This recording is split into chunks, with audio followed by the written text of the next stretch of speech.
Let's begin into the NCERT mastery blueprint. നിങ്ങൾ NCERT textbook തുറന്നു, ഒരു chapter വായിക്കണം, പഠിക്കണം എന്ന് വളരെയധികം ആഗ്രഹമുണ്ട്, വായിക്കുന്നുണ്ട്, പക്ഷേ പല സ്ഥലത്ത് നിങ്ങൾ സ്റ്റക്കായി പോകുന്നു, വളരെ ബുദ്ധിമുട്ടാവുന്നുണ്ട്. സോ ഇതിനെ പരിഹരിക്കാൻ വേണ്ടിയിട്ട് നമ്മൾ പകരം വേറൊരു ഗൈഡ് തുറക്കുന്നു, വായിക്കുന്നു, കുറച്ച് എളുപ്പത്തിൽ കാര്യങ്ങൾ മുന്നോട്ട് നടക്കുന്നുണ്ട്. Just listen, you are going into a trap. Today in this video we are going to discuss how to master the NCERT textbook. ഉറപ്പായിട്ട് നിങ്ങൾക്ക് എല്ലാവർക്കും അറിയാം, NT ആണ് നമ്മളുടെ എക്സാമുകൾ, നീറ്റ് ആയാലും JEE ആയാലും നടത്തുന്നുണ്ടാവുക. JEEൻ്റെ ക്വസ്റ്റ്യൻ പേപ്പറിലും നീറ്റിൻ്റെ ക്വസ്റ്റ്യൻ പേപ്പറിലും എല്ലാം NTA ക്വസ്റ്റ്യൻസ് ഇടുന്നത് എക്സാക്ട്ലി NCERTയിലുള്ള അതേ സെൻറ്റൻസുകളുടെ അതേ സ്ട്രക്ചർ ഉപയോഗിച്ചിട്ടാണ്. NCERT വായിച്ച് നല്ല ശീലമുള്ള ഒരാൾക്ക് മാത്രമാണ് ഈ ക്വസ്റ്റ്യൻസ് കണ്ടു കഴിഞ്ഞാൽ എളുപ്പത്തിൽ മനസ്സിലാക്കാനും കാര്യങ്ങൾ ചെയ്യാനും പറ്റുന്നുണ്ടാവുള്ളൂ. പക്ഷേ സ്റ്റിൽ ഞാനിത് ആദ്യം പറയാനുള്ള കാര്യം ഇതാണ്, NCERTയുടെ മാസ്റ്ററി എന്ന് പറയുന്ന ഒരു കാര്യം which is not at all memorizing. നിങ്ങൾ NCERTനെ മെമ്മറൈസ് ചെയ്യുക എന്ന് പറയുന്ന ഒരു പോയിന്റിൽ ഒരിക്കലും നിങ്ങൾ NCERT മാസ്റ്റർ ചെയ്യുക എന്നുള്ളതല്ല.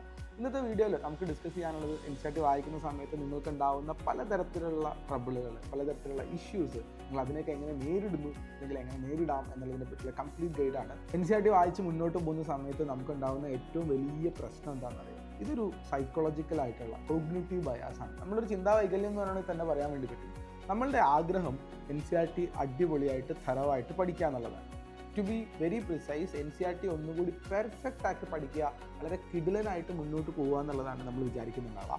സോ അതിന് വേണ്ടിയിട്ട് തന്നെ നമ്മളൊരു ടെക്സ്റ്റ് ബുക്കിലൊരു ചാപ്റ്റർ, മേ ബി ബയോളജിക്കൽ ക്ലാസിഫിക്കേഷനോ ജെനറ്റിക്സോ മെക്കാനിക്കൽ പ്രോപ്പർട്ടീസ് ഓഫ് ഫ്ലൂയിഡ്സിനോ halo alkanes and halo arenes എന്നൊക്കെ പറയുന്ന ഏതെങ്കിലും ഫിസിക്സോ കെമിസ്ട്രിയോ ബയോളജിയോ ഒക്കെ നമ്മൾ എടുക്കുന്നുണ്ടാവും.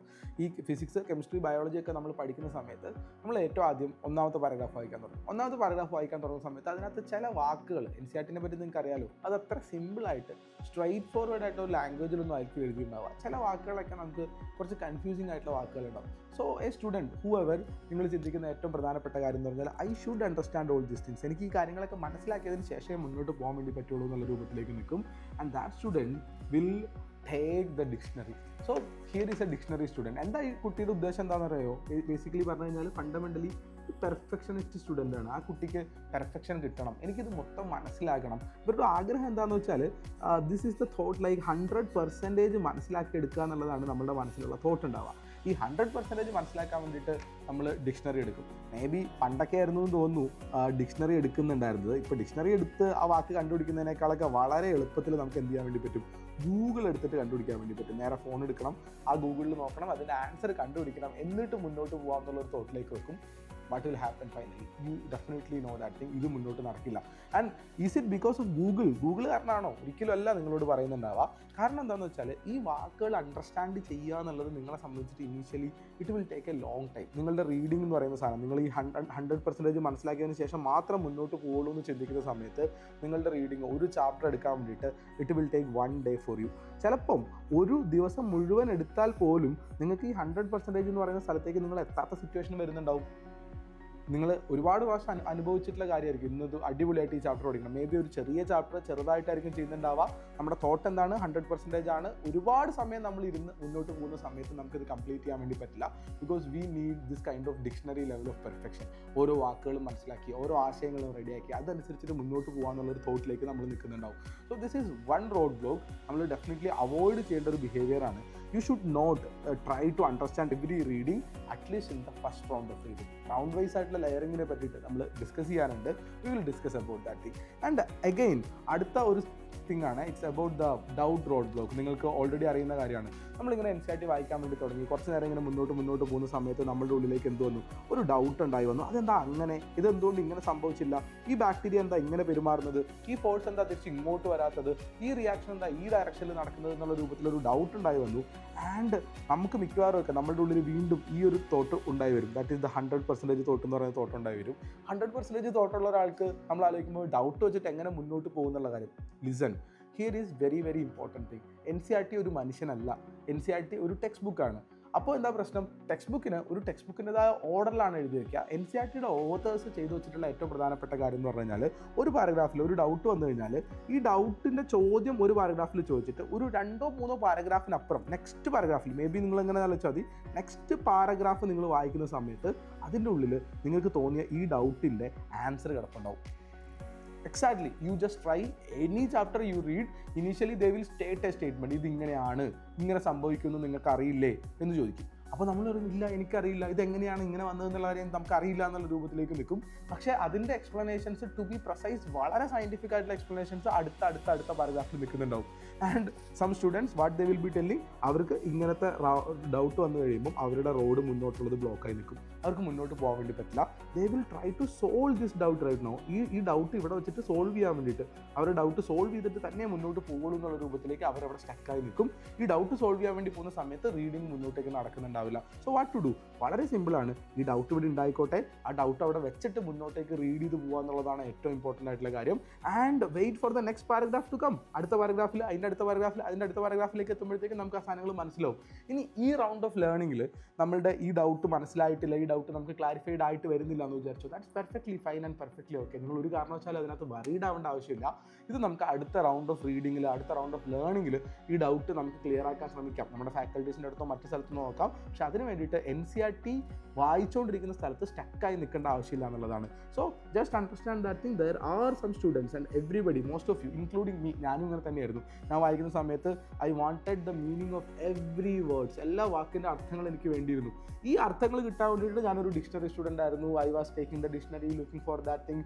സ്റ്റുഡൻസിനോട് സാർമാരോട് ഡൗട്ട് ചോദിക്കും, ഇതിൻ്റെ അർത്ഥം എന്താ, അതിൻ്റെ അർത്ഥം എന്താ, ഇതെന്താണെന്ന് ചോദിച്ചുകൊണ്ടിരിക്കും. അതുപോലെ തന്നെ ഓരോ ഡൗട്ട് വരുമ്പോഴും സോൾവ് ചെയ്യാൻ വേണ്ടി വെയിറ്റ് ചെയ്ത് നിൽക്കുമായിരുന്നു. And that was killing a lot of time. That was a wrong thing I'm doing. So what to do, dictionary അവിടെ നിന്നോട്ടെ, കണ്ടിന്യൂസ്ലി വായിച്ചു പോയാൽ മതി. നമുക്കൊരു ജനറൽ ഐഡിയ ഇനീഷ്യലി കിട്ടിയാൽ മതി. അടുത്ത റൗണ്ട് ഓഫ് ലേണിംഗിൽ നമുക്ക് ബാക്കി അർത്ഥങ്ങൾ മനസ്സിലാക്കിയെടുക്കാം. ഡൗട്ട് ഉണ്ടെങ്കിൽ ആ ഡൗട്ട് വരുന്ന സാധനങ്ങളിൽ ഡു വിത്ത് എ പെൻസിൽ. ഞാൻ അങ്ങനെ പറയുകയാണ്, നിങ്ങൾ ഓരോരുത്തരും ചെയ്യുന്ന സമയത്ത് കയ്യിലൊരു പെൻസിൽ ഹോൾഡ് ചെയ്ത് വെക്കുക. ആ ഡൗട്ട് വരുന്ന സ്ഥലത്ത് ജസ്റ്റ് ഒരു ക്വസ്റ്റ്യൻ മാർക്കോ ഒരു അണ്ടർലൈനോ ഒരു ചെറിയ വട്ടോ വരച്ച് വെച്ചിട്ട് അടുത്തടുത്ത് മുന്നോട്ട് പോയിക്കൊണ്ടിരിക്കുക. And always think one point. അതിൽ NCERT റീഡ് ചെയ്യുന്ന സമയത്ത് ചിന്തിക്കാൻ വേണ്ടി പറ്റുന്ന ഏറ്റവും ഇമ്പോർട്ടൻ്റ് ആയിട്ടുള്ള കാര്യം ഇതാണ്. ഇറ്റ്സ് ലൈക്ക് മൂവ് ഫോർവേഡ് എന്നുള്ളതാണ്. മുന്നോട്ടേക്ക് പോയിക്കൊണ്ടേയിരിക്കണം. ഒരു കാരണവശാലും എന്ത് ചെയ്യരുത്, ഒരു സ്ഥലത്ത് സ്റ്റക്കായിട്ട് നിൽക്കരുത്. This is like a very wrong thing. There is no stuck in NCERT reading. NCERT read ചെയ്യുന്ന സ്ഥലത്ത് എന്ത് ചെയ്യാൻ പാടില്ല, സ്റ്റക്ക് ആവാൻ പാടില്ല. Especially for this NCERT like അർത്ഥങ്ങൾ മനസ്സിലാക്കാൻ വേണ്ടിയിട്ടും അതുപോലെ തന്നെ ഡൗട്ടിൻ്റെ കാര്യത്തിലേക്ക് ക്ലിയർ ചെയ്യാനും വേണ്ടിയിട്ടുമാണ് ഇങ്ങനെ നിൽക്കാൻ പാടില്ലാത്തത് എന്നുള്ളതാണ്. And what to do and how to. Sir എന്താ പറയുന്നത്, അപ്പോൾ ഡൗട്ടും അർത്ഥമൊക്കെ നമ്മൾ എന്ത് ചെയ്യും എന്നുള്ളതല്ലേ. അതിനുള്ള ഏറ്റവും പ്രധാനപ്പെട്ട സ്ട്രാറ്റജി എന്ന് പറഞ്ഞാൽ that is here for you. നിങ്ങൾക്ക് കാണാൻ വേണ്ടി പറ്റും. ദാറ്റ് ഈസ് ലൈക്ക് നമ്മൾ റീഡ് ചെയ്യാൻ വേണ്ടി പോകുന്നത് ഒരു മൾട്ടി റൗണ്ട് സ്ട്രാറ്റജിയിലാണ് വായിക്കാൻ വേണ്ടി പോവുക. മൾട്ടി റൗണ്ടെന്നോ മൾട്ടി ലെയർന്നോ നിങ്ങൾക്ക് ഇഷ്ടമുള്ള പോലെ പറയാൻ വേണ്ടി പറ്റും. It's not in a single round. ഒരു ഒറ്റ റൗണ്ടിലോ ഒറ്റ കാര്യത്തിലോ അല്ല നമ്മൾ പോകുന്നുണ്ടാവുക. You will read like round 1, round 2, round 3, round 4 എന്നുള്ള രൂപത്തിലേക്കായിരിക്കും നമ്മൾ ഈ സംഗതികൾ മൊത്തം വായിച്ചു പോകുന്നുണ്ടാവുക. എന്താണ് റൗണ്ട് 1 റീഡിംഗ് എന്ന് പറഞ്ഞു കഴിഞ്ഞാൽ, ഞാനിങ്ങനെ പറയുകയാണെങ്കിൽ റൗണ്ട് 1 റീഡിങ്ങിൽ first thing you can set up a time. ഒരു ടൈം ലൈൻ, ഒരു ടൈം ലിമിറ്റ് സെറ്റ് ചെയ്തിട്ട് വായിക്കാൻ വേണ്ടി പറ്റും. ഡോണ്ട് ഫ്രീ ആയിട്ട് ഒരുപാട് സമയം കൊടുക്കാവുന്ന രൂപത്തിലേക്ക് നിങ്ങൾ എന്ത് ചെയ്യരുത്, ഒരു കാരണവശാലും വായിച്ച് മുന്നോട്ട് പോകരുത് എന്നുള്ളതാണ് ഏറ്റവും പ്രധാനമായിട്ടുള്ള കാര്യം ഉണ്ടാവുക. So first of all fix a time. Round 1 റീഡിങ്ങിൻ്റെ കാര്യമാണ് ഫിക്സ് എ ടൈം. ടൈം ഞാൻ സജസ്റ്റ് ചെയ്യുന്ന ഒരു ടൈം പറഞ്ഞുതരാം. So it's like 15 minutes for ഒരു 3 pages 3 പുറം വായിക്കാൻ വേണ്ടിയിട്ട് ഒരു 15 minutes എന്നുള്ള രൂപത്തിലേക്ക് ടൈം സെറ്റ് ചെയ്യുക, ഒന്നാമത്തെ കാര്യം. ആൻഡ് ജസ്റ്റ് തിങ്ക് ലൈക്ക് ഈ സമയം കൊണ്ട് ഞാൻ ഈ 3 പേജ് വായിച്ച് തീർക്കുന്നു മാത്രം മനസ്സിലാക്കാം.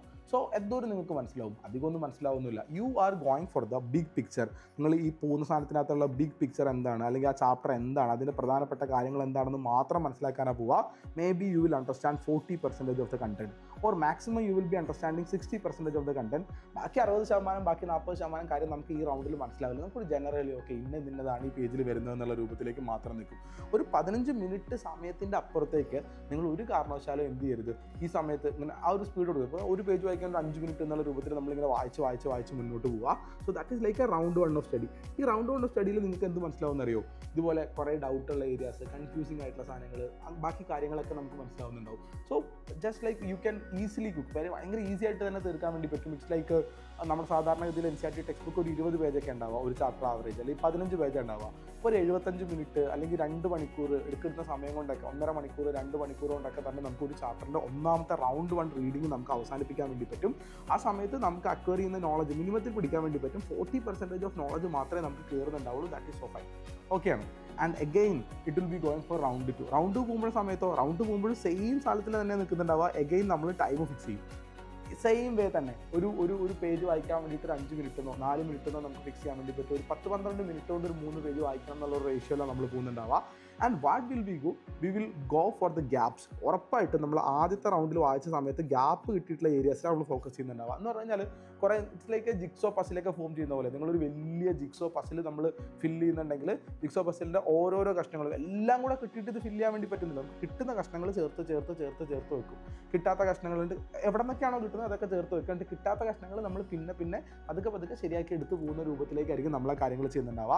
അതേപോലെ ഗ്യാപ്പുകൾ ഫില്ല് ചെയ്യുന്ന രൂപത്തിലേക്ക് വായിക്കുക. ഈ റൗണ്ട് 2 നമ്മളുടെ നോളജ് ഇമ്പ്രൂവ് ചെയ്യാൻ വേണ്ടി പോകുന്നത് 40% നിന്ന് നമ്മൾ ഇമ്പ്രൂവ് ചെയ്യാൻ വേണ്ടി പോകുന്നത് മേ ബി ഒരു 60%ലേക്കോ 70%ലേക്കോ നോളജ് ഇമ്പ്രൂവ് ചെയ്യും. Still it is not perfect. See ഇത് നിങ്ങളെ സംബന്ധിച്ചിട്ട് ഭയങ്കര ബുദ്ധിമുട്ടാണ്. കാരണം നിങ്ങൾ ഓരോരുത്തരും എക്സ്പെക്ട് ചെയ്യുന്നത് ഈ 100% എന്ന് പറയുന്ന ഈ ഒരു സംഗതിയാണ് എക്സ്പെക്ട് ചെയ്യുന്നുണ്ടാവുക. And majority of the people will think like this 100% of mastery എന്ന് പറയുന്ന സാധനം. ഞാൻ നിങ്ങൾക്ക് ഈ വീഡിയോൻ്റെ ടൈറ്റിൽ തന്നെ അങ്ങനെ വെച്ചത് NCERT മാസ്റ്ററി എന്നാണ് വിളിച്ചിട്ടുള്ളത്. ഈ മാസ്റ്ററി അച്ചീവ് ചെയ്യുന്നത് ഈ 100% അച്ചീവ് ചെയ്യുന്നത് ഒറ്റ റൗണ്ടിൽ കൂടിയാണെന്ന് നമ്മൾ ചിന്തിക്കുന്നുണ്ടാവും. It is not like that. Second റൗണ്ടിൽ വീണ്ടും ഗ്യാപ്പാണ്. ആൻഡ് തേർഡ് റൗണ്ടിലേക്ക് പോകുന്ന സമയത്തോ further again we will look for the gap. And അതും ടൈംലെസ് ആയിട്ടാണോ നമ്മൾ വായിക്കുക? അങ്ങനെയല്ല, നമ്മൾ ടൈം കീപ്പ് ചെയ്ത് വെക്കും. ഓരോ സമയത്ത് 15 മിനിറ്റ് 3 പേജ് എന്നുള്ള രൂപത്തിലേക്ക് ടൈം കീപ്പ് ചെയ്ത് വെച്ചിട്ടാണ് നമ്മൾ വായിക്കുന്നുണ്ടാവുക. ആൻഡ് ഇതിങ്ങനെ റൗണ്ട് 2. ഇനി റൗണ്ട് 3 കഴിഞ്ഞ് കഴിഞ്ഞാൽ നിർത്തിയോ? ഒരിക്കലും നിർത്തിയില്ല. റൗണ്ട് 3 കഴിഞ്ഞ് കഴിഞ്ഞാൽ I would suggest like go for round 4, then go for round 5, then go for round 6, then go for round 7, then go for round 8. It will be continuing like that. round 9 അങ്ങനെ പോവും. May be നിങ്ങൾ revise ചെയ്ത് ഒരു കൊല്ലം കൊണ്ടൊക്കെ NEET exam ആകുമ്പോഴത്തേക്കും JEE exam ആകുമ്പോഴത്തേക്കും നിങ്ങളൊരു 40 പ്രാവശ്യം 50 പ്രാവശ്യമൊക്കെ ഇത് വായിച്ചിട്ടുണ്ടാവും. ഓരോ തവണ വായിക്കുമ്പോഴും നമ്മൾ ഓരോരോ ഗ്യാപ്പ് വെച്ചിട്ട് ഇങ്ങനെ കുറച്ച് കൊണ്ടുവരും. And finally you will achieve something near by 100%. നിങ്ങളിങ്ങനെ പെർഫെക്ഷനിസ്റ്റുകൾക്ക് വളരെ ബുദ്ധിമുട്ടുണ്ടാകുന്ന ഒരു കാര്യമായിരിക്കും ഇത്. കാരണം വെച്ചാൽ ഒരു റൗണ്ട് കൊണ്ട് എനിക്കിത് മുഴുവൻ മനസ്സിലായില്ല, 2 റൗണ്ട് കൊണ്ട് എനിക്കിത് മുഴുവൻ മനസ്സിലായിട്ടില്ല എന്നുള്ളൊരു കാര്യം ഇത് പെയിൻഫുൾ ആയിട്ട് തന്നെ നമ്മുടെ മനസ്സിലിങ്ങനെ നിൽക്കുന്നുണ്ടാവും. It is all okay, it's perfectly fine എന്നുള്ള രൂപത്തിൽ ആലോചിക്കുക. മൾട്ടിപ്പിൾ റൗണ്ട് ആയിട്ടാണ് നമ്മൾ ഈ പറയുന്ന കാര്യങ്ങൾ വായിക്കാൻ വേണ്ടി പോകുന്നുണ്ടാവുക. റൗണ്ട് 1 ഒരു 40% കിട്ടിയാൽ മതി. So what is A final word I will tell you. Like ഒരു 5 മണിക്കൂർ ഇരുന്നിട്ട് ഭയങ്കര പെയിൻഫുൾ ആയിട്ട് പതുക്കെ ഇങ്ങനെ വായിച്ചിട്ട് എടുക്കുന്നതിനേക്കാൾ ബെറ്ററാണ് 1.5 മണിക്കൂറിൻ്റെ അല്ലെങ്കിൽ 1 മണിക്കൂറിൻ്റെ ഒരു 4 റൗണ്ട് 5 റൗണ്ട് വായിക്കുന്നത്. നമ്മുടെ റിട്ടൻഷൻ കുറച്ചുകൂടി കൂടുതലായിരിക്കും, നമുക്ക് ഐഡിയാസ് കുറച്ചുകൂടി ക്ലിയർ ആയിട്ട് വരുന്നുണ്ടാവും. So now I M talking only about this kind of reading only. റീഡിങ്ങിനെ പറ്റി മാത്രമാണ് നിങ്ങളോട് സംസാരിക്കുന്നത്. ഈ 2 കാര്യങ്ങളും മൾട്ടിപ്പിൾ റൗണ്ടും മൾട്ടിപ്പിൾ കാര്യങ്ങളും പറയുന്നതിനൊക്കെ റീഡിംഗ് എന്നുള്ള ഒരു അണ്ടർസ്റ്റാൻഡിങ്ങിലാണ് പറയുന്നുണ്ടാവുക. റീഡിംഗ് മാത്രമല്ല, അണ്ടർസ്റ്റാൻഡിങ്ങും കൂടി ഉണ്ട്. മെമ്മറൈസിങ് അല്ല നമ്മളെ മാസ്റ്ററി എന്ന് പറയുന്ന സാധനം, കുറച്ചും കൂടി അണ്ടർസ്റ്റാൻഡിങ് ആണ്. അണ്ടർസ്റ്റാൻഡ് ചെയ്യണമെന്നുണ്ടെങ്കിൽ basically you have to know that നമുക്ക് ഡിഫറെൻറ്റ് ആയിട്ടുള്ള സബ്ജക്റ്റുകളുണ്ട്. വി ഹാവ് നമ്മുടെ ഫിസിക്സ് ഉണ്ട് പഠിക്കാൻ വേണ്ടിയിട്ട്, കെമിസ്ട്രി ഉണ്ട്, ബയോളജി ഉണ്ട്. ഇതിനകത്തൊക്കെ നമ്മൾ എങ്ങനെ അണ്ടർസ്റ്റാൻഡ് ചെയ്യണം എന്നുള്ളത് ഭയങ്കര ഇമ്പോർട്ടൻ്റ് ആയിട്ടുള്ള കാര്യമാണ്. ഓരോ സബ്ജക്റ്റ് വൈസ് നമുക്കിത് എങ്ങനെ മുന്നോട്ട് കൊണ്ടുപോകണം എന്നുള്ള കാര്യം നമ്മൾ കൃത്യമായിട്ട് മനസ്സിലാക്കിയിരിക്കണം. So let start from the physics നിന്ന് സ്റ്റാർട്ട് ചെയ്യാം. സബ്ജക്റ്റ് വൈസ് ആയിട്ട് നമ്മളിത് എങ്ങനെ നോക്കണം എന്നുള്ള കാര്യം. ഫിസിക്സിൽ NCERT ഇമ്പോർട്ടൻ്റ് ആണോ? ഡെഫിനറ്റായിട്ട് 100% NCERT മാത്രമാണ് ഇമ്പോർട്ടൻ്റ് ആയിട്ടുള്ള കാര്യം. പക്ഷേ അപ്പോൾ ആൾക്കാർ വിചാരിക്കുന്നുണ്ടാവും ബയോളജിയിൽ NCERT മനസ്സിലാവുന്നത് പോലെയാണോ ഫിസിക്സിൽ NCERT മനസ്സിലാവേണ്ടത്? അതല്ല. ബയോളജിയിൽ NCERTയുടെ സ്ട്രാറ്റജി വേറെയാണ്, ഫിസിക്സിൽ NCERTയുടെ സ്ട്രാറ്റജി വേറെയാണ്. NCERTയിലുള്ള സബ്ജക്റ്റുകൾ മാത്രം അല്ലെങ്കിൽ NCERT ടെക്സ്റ്റ് ബുക്കിലുള്ള കാര്യങ്ങൾ മാത്രമാണ് നിങ്ങൾക്ക് നീറ്റ് എക്സാമിനും JEE എക്സാമിനും ക്വസ്റ്റ്യൻ ആയിട്ട് വരുള്ളൂ. ഗ്യാരണ്ടി 100%. നിങ്ങൾ അങ്ങനെ തന്നെ മനസ്സിൽ കുറിച്ച് വെച്ചോ. NCERTയുടെ പുറത്ത് നിന്ന് ഒരു കോൺസെപ്റ്റ് പോലും അല്ലെങ്കിൽ NCERTയുടെ ഉള്ളിൽ ഇല്ലാത്തൊരു കാര്യം പോലും നിങ്ങളുടെ അടുത്ത് ഒരിക്കലും ചോദ്യങ്ങളായിട്ട് ചോദിക്കുന്നുണ്ടാവില്ല. NCERT തന്നെ മതിയാവും. പക്ഷേ അവിടെ NCERTയിൽ നോക്കുന്ന സമയത്ത് there will be different things. You see NCERT നോക്കുന്ന സമയത്ത് NCERTയുടെ ഉള്ളിൽ ഡയഗ്രാംസ് ഉണ്ടാവും. ഇവർ ഫിസിക്സ് ചാപ്റ്റർ, കെമിസ്ട്രി ചാപ്റ്റർ, ഒരു biology chapter, there will be diagrams ഉണ്ടാവും. അപ്പോൾ നമ്മൾ ഫിസിക്സിനെ പറ്റി മാത്രമാണ് സംസാരിക്കുന്നുള്ളതുകൊണ്ട് നമുക്കത് മാത്രം പറയാൻ വേണ്ടി പറ്റും. ഇതിനുള്ളിൽ ഡയഗ്രാംസ് ഉണ്ടാവും. അതിനുള്ളിൽ പല ഡിഫറെൻറ്റ് തരത്തിലായിട്ടുള്ള ഗ്രാഫുകൾ ഉണ്ടാവും, ഡിഫറെൻ്റ് ആയിട്ടുള്ള ഇക്വേഷൻസ് കീപ്പ് ചെയ്ത് വെച്ചിട്ടുണ്ടാവും. അതിനുള്ളിൽ പലതരത്തിലുള്ള ഡെറിവേഷൻസ് വെച്ചിട്ടുണ്ടാവും, പലതരത്തിലുള്ള ക്വസ്റ്റ്യൻസ് വെച്ചിട്ടുണ്ടാവും. ഇനി വേറെ എന്താ അതിനകത്ത് ഉണ്ടാവുക? Equations, derivations, graphs, and also you have to remember that there will be tables. Different ആയിട്ടുള്ള ടേബിളുകൾ കൊടുത്തിട്ടുണ്ടാവും. ഇത് ഫിസിക്സിലൊക്കെ ഒരുപാട് സാധനങ്ങൾ പല ചാപ്റ്ററുകളിലും പല രൂപത്തിലും പല സംഗതിയിലായിട്ടും വെച്ചിട്ടുണ്ടാവും. ഈ സംഗതികളെല്ലാം നമുക്ക് അറിയണം എന്നുള്ളതാണ് കാര്യം. അറിയണം എന്ന് പറഞ്ഞു കഴിഞ്ഞാൽ അതിൻ്റെ ഉള്ളിലുള്ള കോണ്ടന്റ് അറിയണം എന്നാണോ? അല്ല, ഒരു കാരണവശാലും അല്ല. You have to understand this thing behind that. That's like why this table is there and how this table is there in this chapter. ആ ചാപ്റ്ററിൻ്റെ ഉള്ളിൽ ഈ പടം എന്തിനു വേണ്ടി അവിടെ ഇരിക്കുന്നുണ്ട്, ഈ ഡയഗ്രാം എന്തിനു വേണ്ടി ഇരിക്കുന്നുണ്ട്. Suppose you are studying about gravitation എന്ന് പറഞ്ഞ ചാപ്റ്ററിനകത്ത് ഒരു എർത്തിൻ്റെ പടമുണ്ട്. ആ എർത്തിൻ്റെ പടത്തിൻ്റെ മേളിൽ ഒരു കുട്ടി നിൽക്കുന്നതിൻ്റെ പടമുണ്ട്. നമുക്ക് നോക്കേണ്ട കാര്യം എന്താ വെച്ചാൽ ഈ പടം എന്തുകൊണ്ടാണ് ഇവിടെ വെച്ചിട്ടുള്ളത്, ഗ്രാവിറ്റേഷനിൽ ഈ പടത്തിൻ്റെ ഇമ്പോർട്ടൻസ് എന്താണ്, ആൻഡ് എങ്ങനെയാണ് ഈ പടം ഇവിടെ വന്നത്. Suppose they will be writing some equations like they will be writing like F is equal to K into Q1 Q2/R² എന്നൊരു ഇക്വേഷൻ അവിടെ എഴുതി വെച്ചിട്ടുണ്ട്. ഈ ഇക്വേഷൻ കാണുന്ന സമയത്ത് നിങ്ങൾ ചിന്തിക്കേണ്ട സാധനം എന്താണെന്നറിയോ? Why this equation is there, എന്തുകൊണ്ടാണ് ഇക്വേഷൻ ഇവിടെ ഉള്ളത് നമുക്കറിയാൻ വേണ്ടി പറ്റും. ഓക്കെ, 2 ചാർജുകൾ ഇങ്ങനെ വെച്ച് കഴിഞ്ഞാൽ ഈ ചാർജുകൾ തമ്മിലുള്ള ഫോഴ്സിനെ പറ്റി പറയുന്നത് ഇതാണ്, അതുകൊണ്ടാണ് ഇക്വേഷൻ ഇവിടെ എഴുതി വെച്ചത്. And how it is there എന്ന് വെച്ച് കഴിഞ്ഞാൽ നമുക്കറിയാൻ വേണ്ടി ഓക്കെ, ഒരു കൂളംസ് ലോ എന്നൊരു ലോ ഉണ്ട്. ആ ലോയിൻ്റെ മാത്തമാറ്റിക്കൽ എക്സ്പ്രഷനാണ് ഇങ്ങനെ എന്നുള്ള രൂപത്തിലേക്ക്. ഇത് ഇക്വേഷന് മാത്രമാണോ? അല്ല. ഡയഗ്രത്തിന് മാത്രമാണോ? അല്ല. ഗ്രാഫുകൾ ഉണ്ടെങ്കിൽ ഗ്രാഫിനെ പറ്റിയിട്ട് നിങ്ങൾക്ക് ചിന്തിക്കണം. Why and how it is there, അത്രേ ഉള്ളൂ. ഈ ഇക്വേഷൻ, ഈ ഗ്രാഫ് എന്തുകൊണ്ട് എങ്ങനെ അവിടെ വന്നു എന്നുള്ളതാണ്.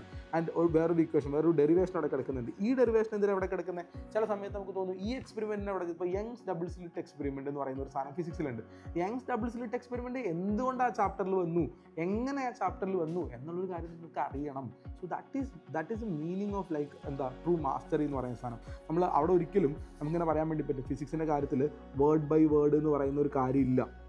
സീരിയസ്ലി ഓരോ വാക്ക് മനസ്സിലാക്കാന്നൊരു കാര്യമില്ല. ലൈൻ ബൈ ലൈൻ എന്ന് പറഞ്ഞിട്ട് ഓരോ വാക്കും മനസ്സിലാക്കാന്നുള്ളൊരു കാര്യം ഫിസിക്സിൻ്റെ കാര്യത്തിലില്ല. There is no word by word or line by line there, but you have to know that thing. Each of the diagrams, each of the graphs, each of the equation, each of the derivation, each of the questions also, അത് എങ്ങനെ അവിടെ വന്നു എന്നുള്ള കാര്യം നിങ്ങൾ അറിയണം. എന്തുകൊണ്ട് അവിടെ വന്നു എന്നുള്ള കാര്യം നിങ്ങൾ കൃത്യമായിട്ട് അറിഞ്ഞിരിക്കണം എന്നുള്ളതാണ് ഏറ്റവും പ്രധാനമായിട്ട് നിങ്ങൾക്ക് മനസ്സിലാക്കേണ്ട കാര്യം എന്ന് പറയുന്ന സാധനം. I hope you are following me. ഇനി തിരിച്ചു വരികയാണെ നമ്മൾ if I am shifting from ഫിസിക്സിനെ നമ്മൾ ഏകദേശം കംപ്ലീറ്റ് ചെയ്ത് നമ്മൾ അതിൻ്റെ വൈയും ഹൗവും ഒക്കെയാണ് കൂടുതൽ ചിന്തിക്കേണ്ടത്. NCERT പറ്റി പറയുന്ന പോലെ ബയോളജിയിലേക്ക് വന്നാൽ വാട്ട് അബൌട്ട് ബയോളജി? ബയോളജിയിൽ നമ്മൾ എന്താണ് അറിഞ്ഞിരിക്കേണ്ടതെന്ന് വെച്ച് കഴിഞ്ഞാൽ ബയോളജിയിൽ കുറച്ചും കൂടി ഫിസിക്സിൽ നിന്ന് നേരെ ഓപ്പോസിറ്റ് ആയിട്ട് word by word is so important. ഓരോ വാക്കുകളും ആ വാക്കുകളെ തന്നെ പഠിക്കൽ ഇമ്പോർട്ടൻ്റ് ആണ്. ഇത് പറയുന്ന സമയത്ത് ആര് കയറി വരും എന്നറിയോ? നമ്മളുടെ തുടക്കത്തിൽ പറഞ്ഞ ഒരു ഡിക്ഷണറി സ്റ്റുഡൻറ്റ് ഉണ്ടായിരുന്നു. എല്ലാ കാര്യത്തിലും ഡിക്ഷണറി നോക്കി ഓരോ വാക്കിൻ്റെ അർത്ഥം മനസ്സിലാക്കാൻ. ഞാൻ പറഞ്ഞില്ലേ, വേർഡ് ബൈ വേർഡ് എന്ന് ഞാൻ പറയുന്ന സമയത്ത് I M never meaning this dictionary student. വാക്കിൻ്റെ അർത്ഥം പഠിക്കുക എന്നുള്ളതല്ല. എല്ലാ വാക്കുകളെ പറ്റിയിട്ട് നല്ല ഫെമിലിയാരിറ്റി ഉണ്ടാവണം.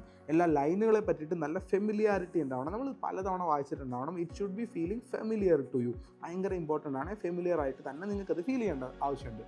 And moreover that thing, ഇതുപോലെ തന്നെ അത് എല്ലാ വാക്കുകളും കൂടെ കിട്ടി കാണാതെ പഠിച്ചാൽ പോരെയോ? NCERT ബയോളജിയിൽ മെമ്മറൈസ് ചെയ്ത് വെച്ചാൽ മതിയോ? ഇല്ല. Memorizing is also not the part of mastery.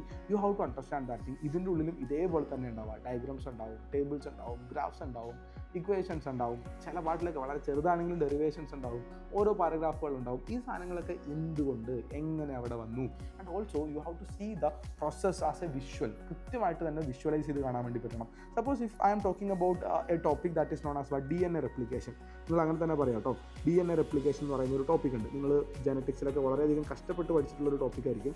DNA റെപ്ലിക്കേഷന് നിങ്ങളുടെ നോട്ടിൽ ടീച്ചർമാർ എഴുതി തന്നിട്ടുള്ള ഒരു വാക്ക് അല്ലെങ്കിൽ ഒരു പാരഗ്രാഫ് അത് കാണാതെ പഠിക്കുക എന്നുള്ളതല്ല DNA റെപ്ലിക്കേഷൻ എന്ന് പറയുന്ന സാധനം ആക്ച്വലി എങ്ങനെ നടക്കുക എന്നുള്ളൊരു കാര്യം നിങ്ങൾക്ക് എന്ത് ചെയ്യാൻ വേണ്ടി പറ്റണമെന്നറിയോ?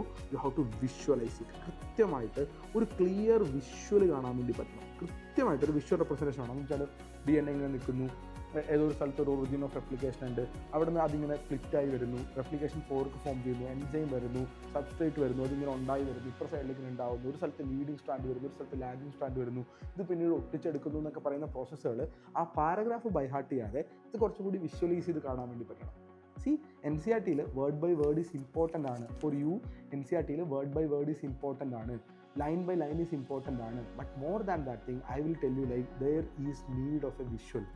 ഏതൊരു ടോപ്പിക് പഠിച്ചാലും ബയോളജിക്കൽ ക്ലാസിഫിക്കേഷൻ പഠിക്കുകയാണ്. ബയോളജിക്കൽ ക്ലാസിഫിക്കേഷൻ പഠിക്കുന്ന സമയത്ത് നിങ്ങൾക്ക് കൃത്യമായിട്ട് അറിയണം എങ്ങനെയാണ് ഈ പറയുന്ന ലിവിങ് ഓർഗാനിസംസ് എല്ലാം 5 ക്ലാസിഫിക്കേഷനായിട്ട്. അപ്പോൾ നമുക്കാണ് ഒരൊറ്റത്ത് മൊണീറ മുതൽ എവല്യൂഷണറി ഇങ്ങനെ ഇമ്പ്രൂവ് ചെയ്ത് പ്രൊട്ടിസ്റ്റയിലെത്തി, ഫംഗയിലെത്തി, പ്ലാന്റയിലെത്തി, അനിമയിലെത്തുന്നത് നമുക്ക് കൃത്യമായിട്ട് കാണാൻ വേണ്ടി പറ്റണം. സോ അത്തരത്തിലുള്ള ഒരു ഐഡിയ, നമുക്കൊരു വിഷ്വൽ ഐഡിയ ഫോം ചെയ്തെടുക്കുക എന്നുള്ളത് ഭയങ്കര ഇമ്പോർട്ടൻ്റ് ആണ്. അലോങ് വിത്ത് നമ്മൾ ഈ പറയുന്ന word by word, line by line ഫെമിലിയാരിറ്റിയോടൊപ്പം തന്നെ. And when it is coming to the chemistry part, you have to know കെമിസ്ട്രിയിലേക്ക് നമ്മളെത്തുമ്പം chemistry is a perfect bridge between biology and physics. ഞാൻ മനഃപൂർവ്വം കെമിസ്ട്രിയുടെ നടുവിൽ തന്നെ എഴുതി വെച്ചതാണ്. വൈ? ബിക്കോസ് ബയോളജിയിലുള്ള പോലത്തെ ഒരു ഫെമിലിയാരിറ്റി നമുക്ക് വേണം, വേർഡ് ബൈ വേർഡ് നമുക്ക് വേണം, വേർഡ് അറിഞ്ഞിരിക്കണം കെമിസ്ട്രിയിൽ. അതുപോലെ തന്നെ ഫിസിക്സിലുള്ള പോലെ തന്നെ വൈയും നമുക്ക് അറിഞ്ഞിരിക്കണം, എന്തുകൊണ്ട് അവിടെ ഉണ്ട് എന്നുള്ളത് അറിഞ്ഞിരിക്കണം. Especially if I M talking about inorganic chemistry, it's more of like biology പോലെ തന്നെയാണ്. നല്ല word by word table, diagrams, കാര്യങ്ങളൊക്കെ ഫെമിലിയർ ആയിട്ട് നമുക്ക് ഉണ്ടാവണം. പക്ഷെ അതിനോടൊപ്പം തന്നെ നമുക്കൊരു വിഷ്വൽ പ്രോസസ്സ് ഉണ്ടാവണം, എന്തുകൊണ്ട് അങ്ങനെ നടക്കുന്നു എന്നുള്ള കാര്യങ്ങൾ ഉണ്ടാവണം, ഇതിനെ പറ്റിയിട്ടൊക്കെ ധാരണ ഉണ്ടാവണം. ഫിസിക്കൽ കെമിസ്ട്രി കുറച്ചും കൂടി ഫിസിക്സ് പോലെയാണ്. ഫിസിക്സ് ചെയ്യുന്നത് പോലെ തന്നെ ഓരോ സംഗതികളും, ഡെറിവേഷൻസും ഇക്വേഷൻസും. നമ്മളിവിടെ ഡെറിവേഷനൊരു ജീവനുണ്ട്. ആ ഇക്വേഷൻ ഒരു ജീവനുണ്ട്, അതവിടെ വരാനൊരു കാരണമുണ്ട്. ആ സാധനം മനസ്സിലാക്കുക എന്നുള്ളതാണ് കൂടുതൽ ഇമ്പോർട്ടൻ്റ് ആയിട്ടുള്ള കാര്യം. കാരണം NCERT ടെക്സ്റ്റ് ബുക്കിൻ്റെ ഓരോ പേജ് കാണുന്ന സമയത്തും നമ്മൾ ഈ പേജ് എന്തിനാണ് ഇങ്ങനെ വന്നിട്ടുള്ളത് എന്ന് തന്നെ അറിഞ്ഞിട്ടുണ്ടാവണം എന്നുള്ളത് ഭയങ്കര നിർബന്ധമായിട്ടുള്ള കാര്യമാണ്. അല്ലാതെ റോട്ടായിട്ട് മെമ്മറൈസ് ചെയ്യുക, ആ കടിച്ചാൽ പൊട്ടാത്ത വാക്കുകളുടെ അർത്ഥം പഠിക്കുക, അവിടെയുള്ള അങ്ങനെ ഒരു രൂപത്തിലല്ല പോകണ്ടാവുക. ആൻഡ് ഞാൻ പറഞ്ഞ പോലെ മൾട്ടിപ്പിൾ റൗണ്ടായിട്ട് നിൽക്കുക എന്നുള്ളതാണ്. Let me conclude in one thing. നമ്മൾ എന്താണ് ശരിക്കും നീറ്റിന് അല്ലെങ്കിൽ ജെയിൽ പഠിക്കുന്നത്? ഈ NCERT ടെക്സ്റ്റ് ബുക്ക് ആണോ നമ്മൾ പഠിക്കുന്നത്, അതോ അതിൻ്റെ ഉള്ളിലുള്ള സയൻസ് ആണോ പഠിക്കുന്നത് എന്നുള്ള കാര്യമുണ്ട്. ശരിക്കും biological classification, plant kingdom, animal kingdom എന്നൊക്കെ പറയുന്ന സാധനം ശരിക്കും എക്സിസ്റ്റിംഗ് ആണോ? അല്ല. You have to know that thing. You are going to be the best engineer or the best doctor in the world.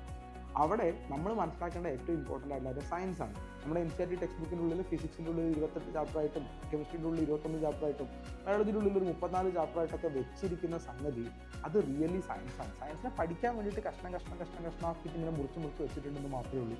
ഇതെല്ലാം കൂടി പഠിച്ചു കഴിഞ്ഞ സമയത്ത് ഈ കുറേ ചാപ്റ്റേഴ്സ് പഠിച്ചു, കുറേ പേജുകൾ അറിയാം, കുറേ വാക്കുകൾ കാണാതെ പഠിച്ചു എന്ന് ചിന്തിക്കാതെ അതിൻ്റെ സയൻസിനെ മനസ്സിലാക്കാൻ വേണ്ടിയിട്ടുള്ള കോഡായിട്ട്, നമുക്കറിയാം സയൻസ് മനസ്സിലാക്കാനുള്ള ചീറ്റ് കോഡായിട്ട് മാത്രമേ ഇതിനെ കാണാൻ വേണ്ടി പറ്റുള്ളൂ.